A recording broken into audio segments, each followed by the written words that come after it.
Last time, 12 brands were fading in front of us. You'd think that was the whole list. It wasn't. Since then, one legacy sports car maker has cut nearly half its home country workforce. An electric brand that was worth billions had its stock halted this year on a bankruptcy report it had to publicly deny.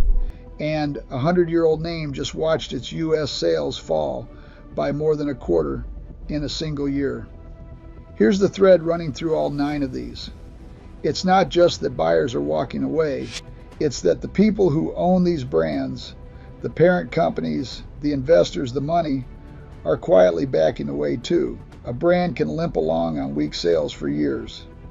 It cannot survive its own backers deciding it isn't worth saving. So this is the sequel nobody wanted to need. 9 more brands in real trouble, counted down by how close each one is to the edge. We start with a brand that's merely shrinking. We end with one that spent this year fighting off the word bankruptcy. Every number here comes from company filings, earnings reports, or official sales data. Let's get into it. Number 9, Mini.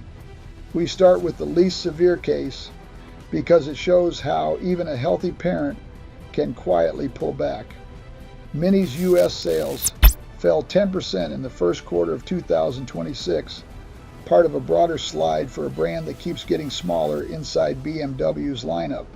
The core problem is identity.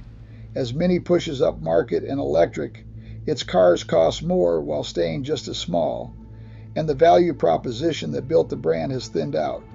BMW is not in trouble. Mini is simply no longer a priority inside it, and a niche brand that stops being a priority to a healthy parent doesn't die loudly, it just gets managed down. Number 8, Mitsubishi. This shows what happens when a brand runs out of things to sell. U.S. sales fell about 14% in 2025 to 94,754 vehicles, dropping the brand below 100,000 for the year. The trigger was self-inflicted. Mitsubishi discontinued the Mirage, its cheapest car, and with it lost its foothold in the affordable segment that brought younger buyers in the door. What's left is a 3-model lineup leaning almost entirely on the Outlander. The company is promising new products under a Momentum 2030 plan, including a Nissan-based electric vehicle. But for now, this is a brand keeping showrooms open on a roster so thin that individual competitor models outsell its entire range. Mitsubishi isn't collapsing. It's just running dangerously low on reasons for a customer to walk in. Number 7, Infiniti, a luxury brand in slow motion disappearance. Infiniti sold just 12,750 vehicles in the first quarter of 2026, down 3.2%, but the single quarter hides the real story. This is a nearly decade-long slide. The brand moved almost 150,000 vehicles in the U.S. back in 2018, and it's now pacing closer to 50,000. One model, the QX60, makes up around 3/4 of what it sells. The comparison that stings most, Acura, its direct rival, now outsells it by roughly 2.7 to 1. Dealers know it, franchise confidence is low, the product pipeline is thin, and many Infiniti stores are staying profitable off used cars and service rather than new vehicle sales. Infiniti is being kept alive by its parent, Nissan, a company with its own crisis to manage. A luxury brand this far into a slide, tied to a parent this stretch, is running on borrowed time. Number 6, Dodge, the biggest one-year drop of any mainstream American brand on this list. U.S. sales fell 28% in 2025 to just 101,927 vehicles. In the first half of the year, Dodge was down nearly 50%, the muscle car brand's identity crisis made real, as it killed off its gas-powered Charger and Challenger and bet the brand on an electric Charger that buyers largely ignored. Dodge sold thousands of gas Chargers the year before. The electric vehicle replacement could not come close. There is a flicker of recovery, a modest gain in early 2026, as Stellantis rushed a gas-powered Charger back to market, admitting the all-electric gamble was premature. But that reversal is the tell. Dodge spent a year chasing an electric future its own customers did not want, and it is now scrambling backward to undo the damage. Stellantis will keep Dodge alive. The question is whether there is a coherent brand left after the whiplash. Number 5. Aston Martin. This is where the list turns from shrinking to surviving. Aston Martin's 2025 revenue fell 21% to £1.26 billion, with volumes down about 10% to 5,448 cars and an operating loss of £189 million.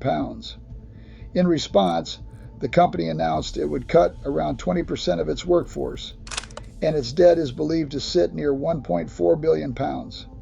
The signals of distress are everywhere.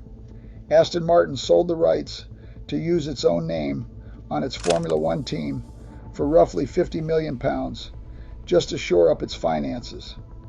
It has leaned on capital raise after capital raise, and takeover speculation now surrounds it, with its own major shareholders, including Geely and the Saudi Public Investment Fund, seen as the most likely rescuers. Management keeps promising profitability is coming. It has promised that before. This is a brand in survival mode, betting everything on a handful of ultra-expensive supercars to carry it out of the red. Number 4. Lotus, the sister story of a legacy British sports car maker being hollowed out. In the first half of 2025 alone, Lotus posted an operating loss of £195 million, around $263 million, as revenue dropped 45%. The heart of the collapse is the Emira, its final petrol sports car, whose deliveries fell 64% year over year. The electric vehicle pivot that was supposed to save the brand stalled at the same time. Demand for the electric Elitra SUV went cold in China, and European rollouts fell behind. Then came the cut that says the most. Lotus announced it would eliminate around 550 UK jobs, roughly 40% of the workforce at its historic Hethel factory. The company insists it's committed to Britain, but analysts note the real momentum has shifted to its plant in Wuhan, China, where nearly half its deliveries now go. Lotus is owned by Geely, and when a 60-year-old British brand's production quietly migrates to China while its home factory is gutted, that's not a turnaround. That's a relocation with the badge left on. Number 3. Rivian.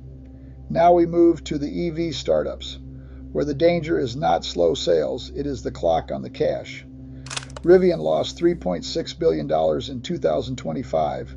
It delivered around 42,000 vehicles and did finally hit its first full year of positive gross profit, a real milestone, but it is still burning roughly $2.5 billion in free cash flow a year. It survives on a partnership with Volkswagen and a conditional government loan, and it is staking its future on the cheaper R2 model, arriving to unlock a bigger market. Here's the number that frames it. Prediction markets this year put the odds of Rivian announcing bankruptcy before the end of 2026 at roughly 48.5%.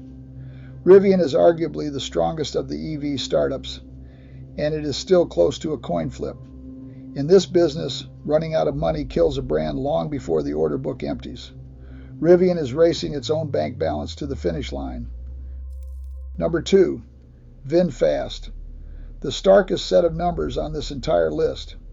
VinFast, the Vietnamese EV maker, posted a net loss of about $3.87 billion in 2025, a loss that grew, not shrank. Its accumulated losses now stand at roughly $14.6 billion, and the figure that should stop you cold.